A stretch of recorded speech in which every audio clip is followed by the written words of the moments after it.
তুমি কি ভেবেছো এই বিয়ে আমি নিজের ইচ্ছা করেছি? না, এই বিয়ে আমি পরিবারের চাপে করেছি। আমি তোমার সাথে কোনোদিনও সংসার করবো না। ঠিক আছে, তুমি কি চাও? মুক্তি। এই নাও ডিভোর্স পেপার। ঠিক আছে, আমি তোমায় মুক্ত করে দিচ্ছি। এক মিনিট, তুমি এভাবে ডিভোর্স করে দিলে তো আব্বা মা আমাকে দোষী ভাববে। এভাবে নয়। ঠিক আছে, একদিন আমি সব দোষ সব ভুল নিজের ঘাড়ে নিয়ে তোমাকে আমি মুক্ত করে দেব। ভয় নেই, তোমাকে আমি স্পর্শ করবো। বৌমা, তোমার শরীর খারাপ নাকি? না না, তাহলে এরকম লাগছে কেন তোমার? না না, আমি ঠিক আছি।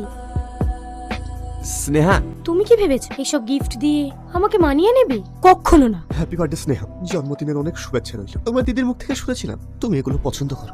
যদি কোনো ভুল করে থাকি, I am so sorry.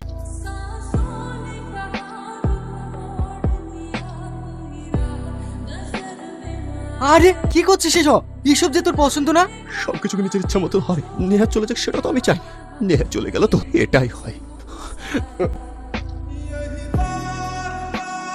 Rahul, Rahul, কে?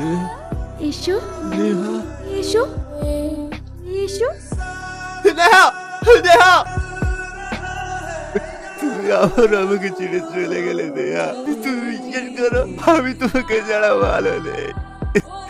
জানো না, আমাকে সবাই বলবো যে আমি পুরো নিঃস্ব হয়ে গেছি নেহা। তুমি বিশ্বাস করো, আমি তোমার বোনের জীবন নষ্ট করিনি।